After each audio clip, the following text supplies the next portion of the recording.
Okay, good afternoon. The shir is dedicated to my brothers. First Yotzeit is tonight. My dear brother Shlomo Zalman, Rabbi Pesach Moshe, Zecher Tzadik Avracha. My younger brother who passed away. Tonight is his Yotzeit. The shir is Le'ela Nishmato. Your father is Shaul ben Shmuel.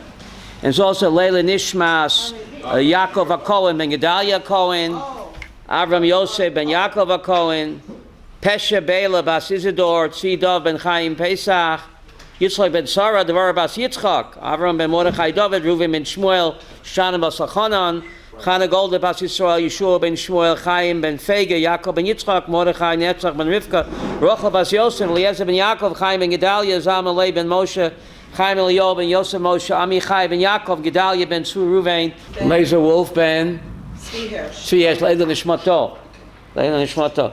Today's topic is exposing a child sex abuser. Is that considered a Lashon Hara? Now, Lashon Hara, killing me softly with words. Remember that song? Killing me softly with words. Killing me with words. Lashon Hara, the Talmud calls it character assassination. Reminds me of a story, Yosef. Now, all my stories are true, but some did not happen yet. This Chassid went to his Rav and he said he has a chance to become a Malamed, a teacher. Should he take the position? So the Rav told him, instead of being a teacher, go work in the Hara Kadisha. So he said, Rebbe, I'm asking you, there's a position opening up to be a teacher. What do you send me to Hara Kadisha for? He says, I know you have a wicked tongue. Instead of burying the living, go bury the dead. So a person can kill a person with words. But the question is it Lashon Hara to expose a child sex abuser? I'm going to read you an article from the Jerusalem Post, February 4th. Child sex abuser sues group for warning New York Jews he had moved there. A convicted offender with a history of grooming children in shuls moved to the area, says Jewish Community Watch. A U.S.-based Jewish adversary group working to combat child sex abuse within the Orthodox community is in a legal battle with a convicted pedophile about whom the group warned the local community to stay away from him. The Jewish Community Watch is known for its wall of shame. Shared information about this American Jewish religious businessman, I don't want to say his name, released from an Israeli prison after serving a 6-year sentence for sexual abuse of 6 children. Now this guy moved to Israel. In April, a year ago, they moved to America, right? The group alerted the Jewish community in New York that this guy had moved there. We shared this information to warn the community about a man who poses a serious risk to children, the group said. A few months ago, the group received a notice summoning its leaders to appear in front of a Beis Din. According to the note, this guy, this abuser, is suing the Jewish Community Watch for Lashon Hara, for exposing him. We are being sued for warning the community that a convicted sex offender with a history of grooming children in shuls had moved into the area, said Mayor Seawald, founder director of Jewish Community Watch. But this child sex abuser has the support of Rabbi Usher Weiss, a respected rabbi in Israel, who wrote a letter addressed to the Orthodox Union in which he stated that this guy, the sex abuser who served 6 years in prison for molesting 6 children, is a wonderful and precious Jew and should be accepted in all synagogues and communities. With reference to this guy's conviction, Rabbi Weiss said, I personally believe that he was innocent. And even if he was not innocent, he paid a bitter price. He did tshuva, and therefore you're not permitted to what? To expose him. Okay? And Rabbi Weiss continues, this guy could now be a kashrus supervisor. You should bring him close and encourage him. You must not shame him. But the leader of the Community Jewish Watch, they say that while a convicted offender has every right to return to the community has every right to be warned of the danger. The Jewish Community Watch rejected the summons of this Beis Din, and therefore they say that they have to expose this guy because this sex abuser, quote, they say, the brazen and shameless behavior of this guy who has refused to accept any responsibility for his crimes or to register with the local sex offender registry as required by law, along with his efforts to silence anyone who makes his past known, gives us even more reason to be concerned about the danger he may present. We are therefore warning the community in New York to stay away from this guy, and they named this guy. So says the New York City Jewish Community Watch. So the question is it Lashon Hara or is it not Lashon Hara? The guy paid for what his crime. He sat in jail 6 years. So therefore he claims that you're slandering me, it's Lashon Hara. And Rabbi Asher Weiss agrees that they should not expose him. So let's see what the sources say, first of all, about the terrible sin of speaking Lashon Hara. If you look at source number 2, on side number 1, Chava, source number 2, from Tractate Bava Basra, Omar Rav Amram, Omar Rav. You see source number 2 on side 1? Shalosh Averot, Eino da Nitzal Man B'chol Yom. There are 3 sins that every person does every day. A person cannot say from the following 3 sins. Hira Avera. What does Hira Avera mean? It means in English sexual fantasy, fantasizing about immoral sex. Ian Tvila, when you're davening, your mind is out to lunch, you're not concentrating. The Lashon Hara. Those 3 sins every person commits every day. So the Gemara says, Lashon Hara sal kedatach. Every person does Lashon Hara. Are you serious? El avak Lashon Hara. Not actually Lashon Hara, avak Lashon Hara. Omar Yud Omar Rav, Rov begezel. Many people are nichshal in the sin of stealing. Miyut barayot, and few of them commit actual sexual immorality, adultery. They may fantasize about it, but few actually commit it. V'hakol b'lashon hara, but everybody does lashon hara. B'lashon hara sal kedatach, everybody does lashon hara. Elo avak lashon hara. What does avak lashon hara mean? The dust for it. What does that mean, Chava? You say, Yankel Shmerel. You say Yankel Shmerel. The chimney's always smoking by him. His oven works 24/7. That's the dust of saying. That's the dust that he's a fresser. How do you say a fresser? A glutton. You don't say if you say he's a glutton, that's Lashon Hara. If you say his oven works, his toaster oven works 24/7, that's the dust of Lashon Hara. You're implying that he's what? A glutton. Is that sin? What? It's a sin. You can't even say that. Not only can't you say that Yankel Shmerel is a glutton, you cannot even say that his toaster oven works 24/7. Because then you're implying that he's a glutton. So, look at source number 5, how terrible Lashon Hara is. You see source number 5? The Rambam Hilchas Deus. Amru Chachamim. Sholosh Averot Nifra Me'adam Ba'olam Hazeh. There are 3 sins that a person gets punished for in this world. Ve'ein lo chedek l'olam haba, and he doesn't have a share in the afterlife either. What are the 3 sins?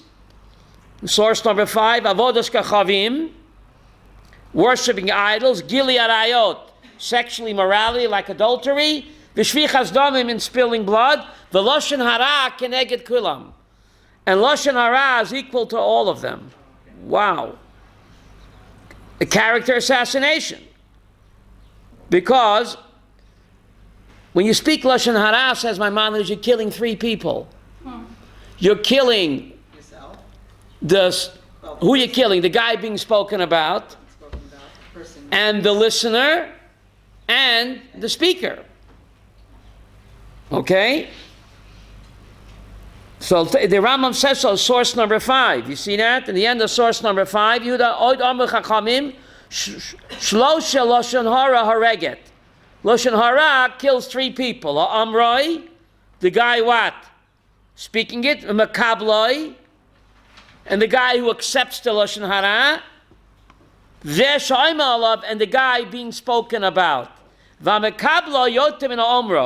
the guy who accepts the Lashon Hara, he's worse than what? Than the speaker. Why should that be? Because the guy wouldn't talk to the wall, right?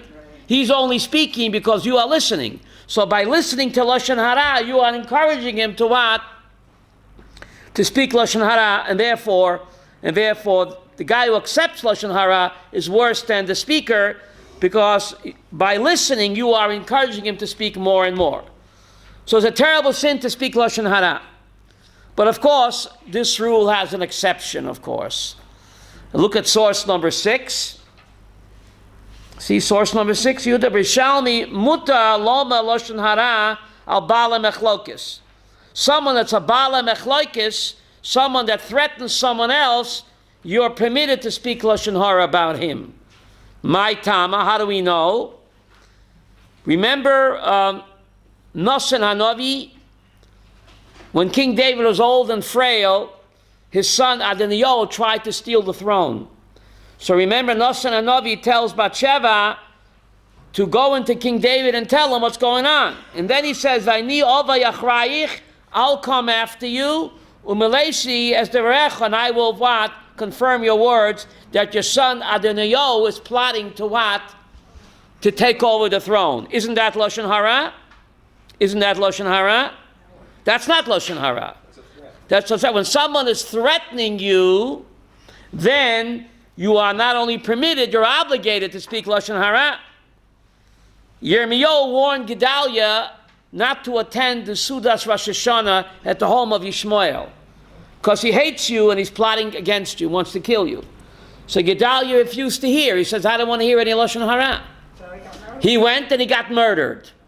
Right? That's not Lashon Hara. Yirmiyahu tried to warn him. If someone is warning you from a potential danger, then we'll see that it's not Lashon Hara. It's a fact and obligation to what? To listen, to warn the person not to fall in. And if you see on side number 2, a person is being abusive, whether it's the husband, physical or verbal abuse, or a teacher that's abusing children, a child molester, that person has a din like a rodef. And that person, there's a mitzvah to expose him. The Chafetz Chaim, who wrote the book on Lashon Hara, he says, Olam hafuch ra'iti. What does that mean? It's upside down world. When people are not allowed to speak Lashon Hara, they speak Lashon Hara. When you have to speak Lashon Hara, says the Chafetz Chaim, then they become frum. For instance, this chassan kala got engaged, and you are the personal doctor of the chassan kala, and you know that they suffer from VD or psychosis or bipolar. You have first-hand knowledge.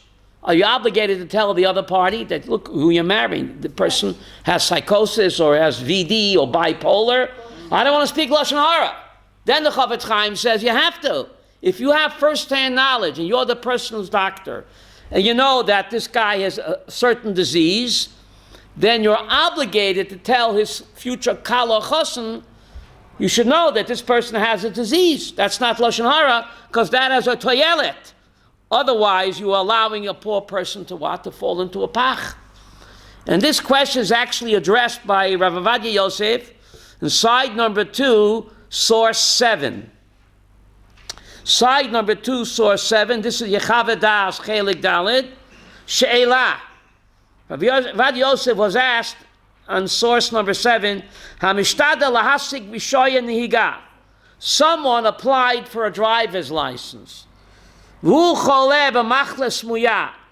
he has a hidden illness. Maybe he's bipolar or he's epileptic. A normal, usually give you a check before you get a driver's license, but he's able to cover up this illness. Can this guy's personal doctor or someone knows for sure that this guy suffers from this type of illness, mental illness, loidia al kach, to go to the license bureau and let know not to give this guy a license because he can cause an accident, right? Let him get a license, he might get an epileptic fit or get the bipolar attack while he's driving, or maybe it's Lashon Hara. What are you supposed to do? So source number 7, tshuva. Nemra b'Torah lo yiselech rochel b'yamecha. It says you're not allowed to be a talebearer. And the Rambam writes, Ezer rochel sheto in devorim. He goes around speaking about people, even though it's true. That is called what? Lashon Hara. That's called Lashon Hara. And it's shakul kenegat sholat averet chamurot. As the Rambam said, Lashon Hara is equal to the 3 cardinal sins. And someone speaks Lashon Hara, even if it's true, is guilty of the 3 cardinal sins. But now we get to a big but. I'm skipping down a little bit. Nira shekol ze oifen shemischaven rak lahashmitz es chaveroi. When is it Lashon Hara? When your purpose is bashmutzen. How do you say lahashmitz? To protect. To dirty him. Lahashmitz es chaveroi. You hate him. He's too popular. You want to bashmutz him. Lahashmitz. There's no toyeles. You hate the guy. You want to destroy his reputation because you hate him. He's too popular. You want to bashmutz him. Then it's a terrible sin of Lashon Hara. Aval, but im mischavein l'toyelet. If there's a toyelet, how do you say that in English? Toyelet? A purpose. Musayemet. Oy laharchik nezek, or to prevent someone from being damaged financially, physically, or verbally, then mutar. You can open the window if you're hot. Then mutar, then it's not called Lashon Hara. Varaya, how do I know then it's permitted? Varaya mashikosev harambam mehilchas rotzeach. The Rambam says, Kol hayochel hatzilat chavero ve'ena matziloi. Someone sees his friend in danger, and he can save him, and he doesn't save him. Oiver aloi tamod adar mayecha. He transgresses the sin of not standing by the blood of your friend. Lefikach, therefore, harayet chavero teveya b'yam. If you see your friend drowning, and you know how to swim, or he listim boyim olav, or he's being attacked by robbers, and you are able to what? Save him. Or people are plotting evil against him, like Gedaliah was going to be assassinated by Yishmael. And who tipped him off? Yirmiyahu. And he said, I don't want to hear Lashon Hara. Right? Then you're obligated to tell the person, like Yirmiyahu tried to warn Gedaliah. And if you don't tell him, you're over alav in the Torah, lo itamot adam reyecho. Don't stand by the blood of your friend. Yes? Yirmiyahu was a prophet. Right. How can he not want to hear what he has to say? He warned him. He didn't want to listen. He said, you're a prophet. I'm more religious than you. I didn't want to hear Lashon Hara. That's why you fast on Tzom Gedaliah. Many Jews were murdered. But Tzom Gedaliah is a lesson that it was not Lashon Hara. Don't be more religious than God. If someone is warning you to stay away from that guy because he wants to harm you, that's not Lashon Hara. There you have to listen and what? Protect yourself. That's Tzom Gedaliah, Yosef. He thought he's more frum than the prophet. I don't want to hear Lashon Hara. V'chein posku atur v'shulchan aruch v'lechein binidon shalanu. Our case, a person has a certain type of illness, mental illness, kama machlas hanefila. How do you say that in English? Epilepsy or bipolar. And you have first-hand knowledge. If hearsay knowledge, say you have first-hand knowledge. You have to go to the license bureau and tell them this guy's a psycho. Remember psycho? Do not give him a license. To prevent him from getting a license, because he can get a fit while he's what? Driving. He's endangering himself and others. He get his attack when he's what? When he's driving. What's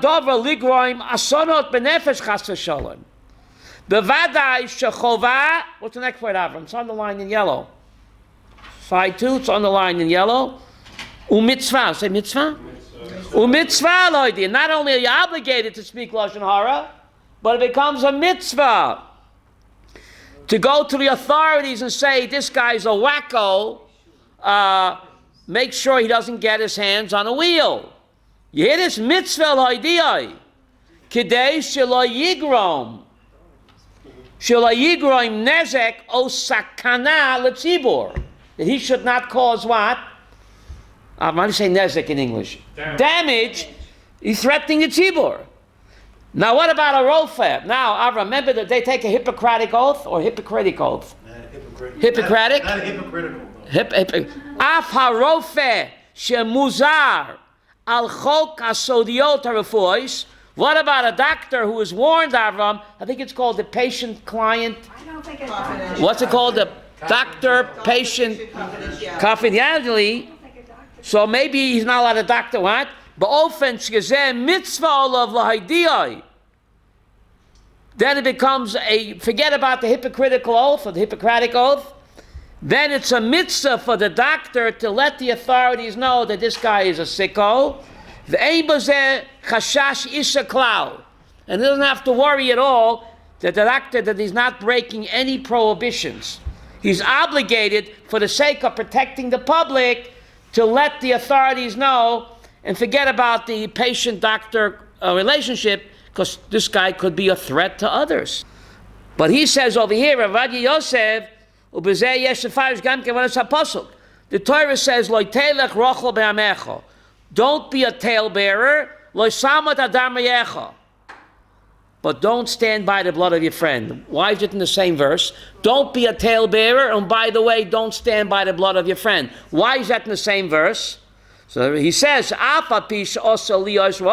though you're not allowed to be a talebearer, right? You're not allowed to. But mikol makoim, make sure that you don't stand by the blood of your friend. Don't be a talebearer, but if your friend is being endangered, then you should be a talebearer. You have to let your friend know he should be protected min nezek v'sakana. How do you say that in English? From being danger. Kamoisha amru, right? That even though you're not allowed to accept Lashon Hara, lemechish, but you should suspect the person. So there, included Losama Damayecha, says the Rabbi Yosef, is included that if you know this guy was in business with you, and he swindled the pants off of you. Now you want to go in business with him, you ask him, how was your partner for 40 years? Oh, I can't speak Lashon Hara. And you know he's a schwindler. When he shook your hand and you looked at your fingers, you had to count if you had your 5 fingers left. That's kind of schwindly he was. So you're going to say, no, I can't say Lashon Hara. No, you have to say, listen, when he was my partner, he swindled me. Halavai, he's doing tshuva now. But not to say, no, he was an honest guy. You are causing danger. You are causing a fellow Jew, another person, to fall into the same pitfall you fell. And therefore, you're obligated to what? And you're not allowed to remain silent. You're not allowed to remain silent. So what about our case? This guy paid for his mistake. He sat 6 years in jail for abusing 6 kids. And after he finished his sentence in Israel, he moved to New York. So this community watch exposed him. And Rabbi Asher Weiss, a respected rabbi here in Israel, he wrote a letter to the OU saying that you should not expose him because what? He paid a bitter price and he did tshuva. But he did tshuva. So he can't. But the community watch says what kind of tshuva when he denies what he did. He says that the kids framed him. 6 kids made up the same Bubba Meinsa about him. And he silences, he doesn't want to register with the local sex offender registry. So they claim, the community watch, that he didn't do tshuva. He didn't do it. Otherwise, why would he not register with the local sex offender? So therefore, we have to warn the community. But again, Rav Asher Weiss is a great rabbi in Israel. And he wrote a letter to the OU saying that cease and desist. So the Jewish Community Watch released a statement to the Jewish press. It says, the brazen and shameless behavior of this abuser, who has refused to accept any responsibility for his crimes, ought to register with the local sex offender registry as required, along with his efforts to silence anyone who makes his past known, gives us even more reason, says Community Watch, to be concerned about the danger he may present to children in New York. So therefore, they're publicizing his name all over New York. Now, it's amazing, Parshas Balak, Avram, it's amazing Rashi, Parshas Balak. What is Rashi? If you look in the Torah, you find all the answers. In Parshas Balak, after the Jews commit the sexual sins with the Benos Moab, remember? The end of Parshas Balak, by Midbar 25, Avram, it says, V'yomer Hashem al Moshe, God says to Moshe, Kach kol roshei ha'am, take all the chiefs of the people, even the chiefs who were involved in the sexual crimes with the Moabite, Midianite women, v'hoka otam lashem neget hashemesh, and hang them up neget hashemesh. What does that mean? Neget hashemesh. For the sun. So Rashi says, why neget hashemesh? To give them a suntan. Rashi says, no, not to give them a suntan. Rashi says, la'ein kol. Expose them, name them, shame them in public, even though they're Rosh Ha'am. How do you say Rosh Ha'am in English, Judah? CEO, chief rabbis, or famous rabbis. The Torah says, shame them, expose them. It's not Lashon Hara, because they have a din like a rodef. Even though they're Rosh Ha'am, expose them, says Rashi, neget hashemesh l'ein kol. What does that mean, l'ein kol? Everyone has to know. To shame them, even though they are what? VIPs in the Jewish community. But never you have stories in the yeshivas where they cover up. Certain rabbis are molesting kids and they cover it up. So for years it goes on, and it's a terrible sin. Don't stand by the blood of what? They're spilling these kids' blood. The kids, they crack up. And like we said before, some do commit suicide, and some of them themselves become abusers, and they can't adjust to regular life. There's survivors groups among Haredi kids. It's awful. Haredi kids that have been molested. It's unbelievable. And I don't want to say, but in the upstate Monroe, New York, do you know the story there? Remind me, because there's so many stories. There's so many. There's a Satmar Yeshiva upstate Monroe, New York, where this principal was molesting these boys. So somebody snuck in, I don't know who, to the principal the night before and put a camera. Yiddish Ray. I think I heard that. He put I don't know who did that. I think one of the parents, the father, one of the kids was being molested because they wouldn't believe that the principal's doing it. He put in a camera in the principal's office. A hidden camera, Yiddish Yudah. So it was filmed where this principal molesting little Hasidic boys, and one of the parents took that film to the FBI. Story broke about 2 years ago, and the FBI raided the principal's office, arrested him, and in Williamsburg, Where is the wife or the husband? where I grew up, in Williamsburg, this poor girl, she was a troubled girl, a Bis Yaakov girl. She didn't fit in. So they sent her to a Rebbe as a counsel, to be counseled. The Rebbe, what did he do? He kept raping her for years. For years, he kept raping her. Now, she told this to her parents. So the parents went to the head of the Satmar Council. They said, shut your mouth. If you don't shut your mouth, we're going to make your lives miserable. So the father had a butcher store in Williamsburg. But he kept saying, you're abusing my daughter. He said, shut your mouth. Well, they firebombed his butcher store. They burned it down. They knew what this guy was doing. They said that your daughter is lying. Your daughter is lying. So they destroyed his butcher shop, put him out of business. They blackballed him. The father of this poor girl, he couldn't get an aliyah, right? And this girl, they slandered her. They called her all sorts of names. Terrible. But Baruch Hashem, there was a trial. This guy was convicted for 40 years. A big chussid in Williamsburg. I don't want to say the name. I want to tell you. He was raping this pure, troubled girl. So they said she's hallucinating. But the evidence came out because he did it to other girls. And they put a case together. He was convicted 40 years in jail. But meanwhile, they made her life miserable. They called her all sorts of filthy names. Their parents were ostracized, and his father's store was burned. Instead of believing her, they threatened the family, shut up, don't talk. So that's worse than the crime, to cover up the crime, because you're allowing it to do it to other innocent children. Sinning worse. Right? Shem Yazor, we have a class Thursday at 2:30. Thank you very much.